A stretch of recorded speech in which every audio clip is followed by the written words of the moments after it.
Hello, this is Erin Harner, IBS and gut health dietitian. And today I want to talk about 13 game-changing habits that have made a huge difference in my life and my gut health, and I think they're going to do the same for you. All right, let's just get right to it. So the first one is morning sunlight for 10 minutes. So sun and darkness set the circadian rhythm for your body. Your gut is set by the circadian rhythm of eating and fasting, so we'll talk about that in a minute, but if you can get early morning sunlight, not artificial light ideally, but go outside and get 10 minutes of fresh air and fresh light in your eyes, it will set you up for a great day and set you up for a good night's sleep at night, which has a huge impact on gut health. All right, number 2, 16 ounces of water before you have any coffee or any other caffeine in the mornings. Even better if one of those glasses of water has half a lemon, or you just squeeze a fresh lemon, half a lemon, and a pinch of sea salt to really get your body and your brain moving in the morning before any caffeine. All right, number 3, 1 tablespoon of fermented vegetables at every meal. So breakfast, lunch, and dinner, incorporating some fermented foods, if you can tolerate them, will do wonders for your gut health. Many of the vegetables in particular are high not only in probiotics, but also prebiotics, which are the fibers that the probiotic bacteria actually consume or eat. So 1 tablespoon, you don't need a lot, just a little bit makes a huge difference. So number 4, culinary ginger in meals. So what I mean by that is just grating some fresh ginger into a soup or a stew or a lentil dal, whatever you're cooking, even making it as a tea. So just using culinary ginger can make a huge difference. Ginger is a prokinetic. It helps soothe the tummy. It helps move things along. It helps improve stomach emptying time and transit. So if you are tending towards constipation, ginger is your friend, especially if you experience any nausea or discomfort in your belly after you eat. So culinary ginger is wonderful after you eat, either as a tea, a tincture, or just cooked into your meals. Next up, number 5, take a short walk after dinner. So this is something that is practiced in many countries, but not so much in the US. So a simple, short, leisurely stroll 10 to 30 minutes after dinner can really do wonders for your gut health. Like the ginger, it gets things moving, right? I'm not talking about a power walk. I'm just talking about a leisurely stroll. Getting up and getting moving helps with digestion and helps prime your body for digestion, and also in the evening, rest and digest. All right, number 6, fast for 12 to 14 hours overnight. Not a huge proponent of fasting longer than 14 hours, particularly for women. But I will say, there are certain circumstances where I would recommend it, but in most cases, 12 to 14 hours is plenty.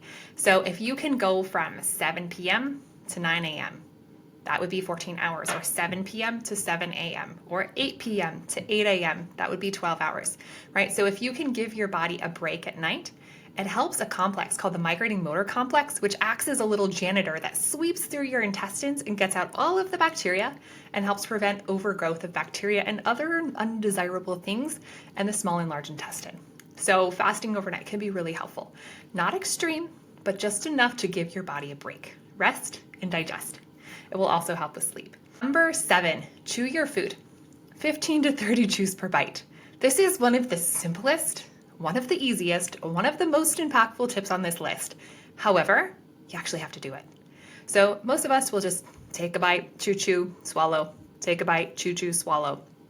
And our food isn't becoming liquid in our mouth. And if you're not doing the job of chewing, everything downstream from your esophagus, your stomach, your small intestine, your large intestine is going to have a harder time because you only have one set of teeth. Your stomach doesn't have teeth. Your small intestine doesn't have teeth. So the process of mechanical digestion starts in your mouth. So if you're not chewing at least 15 to 30 chews per bite, you're missing out on a golden opportunity to improve your digestive health. Number 8, eat with no distractions. So turn off the TV, stop scrolling Instagram, focus on eating. So one thing I like to tell myself is when eating, eat. Try to focus on eating. The smells, the sights, the flavors of the food, because that's also going to improve your digestion. Digestion, we think of like, we put the food in our mouth and it starts in our mouth. It doesn't actually start in our mouth. It starts in our brain. So the sight of the food, the smelling of the food, the aroma, the gratitude, everything surrounding eating actually primes your body for digestion before you even put that first bite of food in your mouth. And that's one of the reasons that home cooking can be so beneficial, is because You're cooking the food, you're seeing the food, you're smelling the food, you're chopping the food, sometimes maybe taking a little nibble of the food. But the key here is that you're priming your body for digestion before you've even taken a bite. And that's really key for good digestion and good gut health. Number 9, 8,000 to 10,000 or more steps per day. So this depends on your ability to move and what your personal goals are. 8,000 steps is about 4 miles of walking, 10,000 steps is about 5 miles of walking, depending on your height and a whole bunch of other factors. Good recommendation, 8 to 10,000 steps per day will give you enough movement in your body to get things working well. If you have a pedometer or a step counter or a smartwatch or whatever, even a cell phone if you're wearing your cell phone on your body, ideally you're not, but if you have some way to track your steps, that can help give you an understanding of, am I getting enough movement to keep my body moving?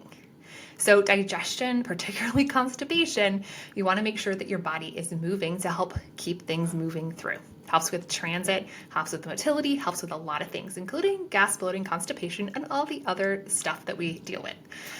Number 10, prop your feet on a stool when you poop. I've done videos before on this, but basically a squatty potty or some other equivalent toilet stool or any just regular stool, even a trash can in the bathroom flipped on its side, prop your feet up so that you're not at a 90-degree angle when you're sitting on the toilet, right? You actually want your knees up higher than your hips and you want to lean forward. So you're in a better angle for digestion and for so the rectum is like in line versus cockeyed. That way you can pass the stool much more easily and efficiently without straining, which causes a whole bunch of other problems. So improve your gut health by just propping up your feet, a very simple thing that you can do. I know in my house and both of our bathrooms, we have toilet stools in front of them. Originally, we got them for the kids, and then we realized how much better we were feeling. It's like the kids can easily get to the toilet, but it really, really helps with digestion, and it helps with, especially if you're prone to constipation. Number 11, meditate for 5 minutes in the morning before you start your day. Meditation is the act of not doing. It's the act of clearing your mind, of focusing on the breath. And I know so much of our lives are busy and stressful, and there's a lot going on. And just 5 minutes can really help reset your nervous system to be more calm, so that when you do eat food, you can more easily get into that rest and digest state, which helps with digestion. If your body is running from a bear or a lion, it doesn't want to digest. That's not its primary function. Its primary function is safety, right? So blood actually gets shunted away from the digestive system into the limbs so you can be fast and fight and protect yourself. So we want to make sure that when you're eating and in the morning, you can do 5 minutes of meditation, really simple, or even just a simple deep breathing practice to help your body get into rest and digest and calm the nervous system to get into the parasympathetic state versus the stressed and wired sympathetic state. Number 12, eat a wide variety of foods each day. So try to get at least one food from each color category each day. So when I'm talking about color categories, I'm talking about the colors of the rainbow. So reds, oranges, yellows, greens, blues, purples. And then, of course, the other slew of colors that we think of as beige foods, white foods, brown foods. But there are many healthy foods in those categories. Things like whole grains, legumes, lots and lots of mushrooms, tons of healthy foods. Cauliflower fall into that beige and brown category. So don't be afraid of those. Number 13, breathe. So deep belly breathing with your hands on your belly for even 1 minute will reset the nervous system. It is especially helpful to get you into rest and digest mode before you eat. So what I would encourage you to do for habit number 13 is incorporate some sort of simple breathing practice before you start eating, before you pick up your fork and take that first bite. It can make a huge difference in how you feel and how your digestion functions. So I just went through 13 different game-changing habits, but I don't want you to do them all at once. That would be crazy. Just start with one. So pick one that resonated with you and go for it. Try it for a week, 2 weeks, 3 weeks, a month, and really incorporate it into your life before you move on to the next one. All right, I want to hear in the comments below, which one are you going to add to your routine, right? Which one of these really resonates with you and you think it's going to make a big difference in your life? They will, like, if you were to do all of these, you would be X where you are right now as far as gut health, right? You don't have to incorporate all of them though. Just pick one and get started today. All right, we'll talk soon. Bye.